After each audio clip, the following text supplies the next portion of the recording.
And I immediately felt it in my body, like, oh, I know what they're doing. I get it. So to me, it comes down to context. What point in the conversation doesn't make sense? In what language, in what words do you use to do said thing? That's the difference. What you're saying, Dennis, I think is brilliant. How you do it matters.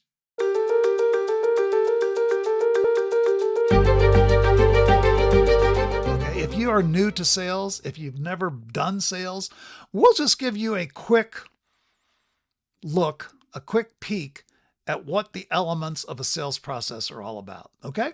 The first part of a sales process is all about connection. Okay?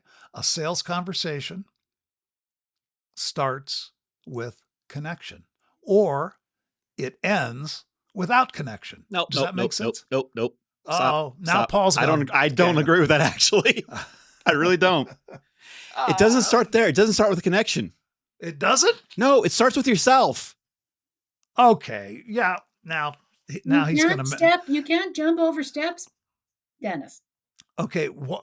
Paul, since you brought it up, expound. Know thyself. Know thyself. Know thyself. I can't say whatever. Know yourself in that. How do you communicate? What are your weak points? What are your good points? How do you come across to people? If you don't understand how you communicate and where you lack in communication, how can you sell? Okay. Well, I'm going to add to that. I guess I would. Oh, go ahead, Leah. Sorry, come on, gang up on me, guys. Gang up. Come on. No, I'm ganging up on Paul. It's not just how you sell. You have to know your why, right? Yes. That's why it's so important to understand I'm in this sales job, and why is that? And let's go down to past tax. You've been listening to Simon Sinek too much, you know. I love that guy. If you don't know your why, why would you bother going out there and putting yourself through this? So would you allow me to amend my remarks and say that in my mind, in my brain, which I know is impossible for you to know, part of connection is knowing the impact you have on other people. I like that. It's part of connection is knowing that, you know, I'm a big advocate of social styles. I teach it. I believe it. I use it. If you're an expressive social style and talking to a driver client, you better damn well bring your driver language or you're not going to get heard. So, you know, I believe in that. Yep. That's part of connection. Okay.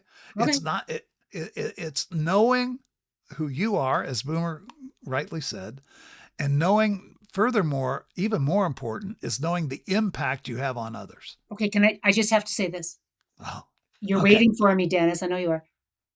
Let's define our terms, gentlemen. There. Now we have. I need a little button that just says that for her. Yeah, it's got to be on it. It applies. What term would you like to find? Well, you defined connection that encompasses what Paul said, what I said. We're all group hugging. It's fantastic. Our owners and that are listening are going, no, I get it. Connection. Let me further define. Connection is not some false BS. Flattery. Oh, your tie looks so nice. Oh, Leah, those earrings are so lovely on you. Oh, those shoes. Wow, where did you get those shoes? You know, that's not connection. Okay, that's bullshit. Okay, and if you think as a business owner that when your salespeople do that, they're connecting, they're doing the opposite. They're repelling. Yep. Okay, connection means, in my world, understanding what your client needs to hear, understanding what is important to them, and delivering on that. So they are the star. They are the hero of the story. It's not your business. Here's where I find a lot of owners, founders, they don't get this. Your business is not the hero of this story. I know in your mind you are because it's your business. But the hero of the sales story is the customer. And the connection is where it all starts. Okay, so that's the first part. Do you have a process whereby your salesperson can make connections? Number 2, are you listening to me? Okay, you say, well, that's stupid. I mean, yeah, we all listen to each other. Yeah, no, we don't. again, I've done deep research on this too for years. It is amazing how many people are just waiting for their turn to talk and are not really listening. Okay. They're waiting. But Paul. I have nothing to say. I just wanted to interrupt you. Oh, you just wanted to interrupt me? Yeah. That's well, he just gave a great example of what poor listening sounds like. Interruption, answering, finishing sentences for your client, making assumptions without hearing them out. The most important skill in a sales process is questions. Questions. If you're going to practice something in a sales process, practice questions. It's not the initial question. Yes, you have to start with the initial question to get the ball rolling. The important question is the follow-up questions. Oh, let me make sure, Leah, I understood what you said. I don't want to get this wrong. This sounds important. The payoff, brain science here, guys, the payoff is in the follow-up question. So two things. We've got to have connection first, and we have to have, are you listening to me? Are you listening to me? Okay. You guys with me, or you're going to fight me on this? See, yeah, I want to see where you're going with this, because the follow-up question has to be directly related to what they've actually said. I worked with a guy, and his follow-up question, and it was a great follow-up question, except he just got sick of hearing it. That's interesting. Why would you say that? Oh. And it was this big, deep dive. It was a follow-up question, but it was told, to quote you, Dennis, it was total bullshit. Yeah. Because well, again, you can't do that. There was no context. Yeah, that's interesting. Why would you say that, Paul? Aren't I smart? Aren't I witty? That's very interesting. So here's the problem. You're right. Asking questions is an art form that most people have no idea how to do it. Okay. So if you remember, my point 2 was you've got to listen. When I say that you have to listen, I assume that you're listening to what the person said and that you form your next question about what they said. This is a basic podcast for people who are, we may be in a sales meeting right now telling people this has to be said. Yeah. The follow-up question needs to be relevant to what they just said, not a generic BS. Oh, that's interesting. Tell me more. I mean, there's a time when that comes into play, but only if you have to use that and you don't have anything else. Okay. So we got two things: connection. Hold on. I'm going to pause right there. Yeah. I was just practicing my listening skills. Good job, Paul. One thing I want to make sure of, though, is it's okay to pause, to ask the right questions, instead of just saying, whatever Leah, you just said with the guy that well, that's interesting. Why would you say that? Okay, that is BS. You know what? As a salesperson, pause for a few seconds and actually come up with a freaking good question that matters. It's okay to shut up for a moment and then ask a question. People are afraid of silence. Totally afraid of silence. Okay. So, I'm trying to disagree with you guys, but I find it difficult because keep going. We'll figure something out. What Paul just said is it's brain science again. Do you know how effective pauses are in any conversation that you have? Not just sales conversations, personal conversations. A pause gives everybody a chance to kind of settle, to reset. Okay. It also puts, it kind of calls attention to the very next thing you're going to say, because now they're waiting for you to speak again. Right. And so when you talk, the next thing you say is pretty important. So it better be good. So I support that. I teach a lot of people, sales, and I teach a lot of people public speaking. And you know what? The one thing that they have the hardest time with? It's the pause. Pause. Build pauses into your presentation. Build pauses into your speech. See, I can't disagree with you, Paul. I tried, but I can't. What's the next thing? A great sales process makes the customer feel important. Okay. How, you say, well, gee, that's pretty obvious. Really? I've listened to thousands of recorded sales calls over my career. I would say maybe 10% of them really made the customer feel important because all they did was talk about themselves, their product, their service, what they can do, blah, blah, blah, blah, blah, blah, blah. And the customer says, is this about me or about you? And it was about them. And a lot of those deals don't close. Does that make sense? You guys are going to argue with me on that one? I'm going to argue just a little bit. Okay. What about for those people who are transactional? They don't want to feel good about themselves. They just want the goddamn good money, the cheapest price. Don't make me feel good. Uh-huh. Wow. What about that? Because believe me, they are out there. Well, that's a whole nother podcast. You've opened a topic that we can't go there. And this is our Wizard of Ads training, wizardacademy.org. I mean, it's about not the transactional. I mean, we know it's out there, but we are talking more about relational sales process here. And the two are very different. Now you can stack transactional on top of relational. You can convert transactional to relational, but that's another conversation we'll have at another time, which I'm sure, believe me, if you search for us, you'll find it. Yeah. We're talking about all this stuff, so keep looking. Here's the other thing. A lot of times that type of attitude is portrayed when the client becomes disengaged in the conversation and they just want to cut to the bottom line. Okay. It's not really that they're a transactional buyer. At that moment, they become a transactional buyer because you've messed up the sales process. You haven't made them feel connected. You haven't listened to them, and they've had enough of you. So they cut to the chase. What's the price? And that's not who they are. That is that moment. They feel that because they want you to get out of their face. So sometimes that's said to get you out of there. Let me cover the last one here, really. Here's the big one. A sales process must prove that you understand their situation. Okay?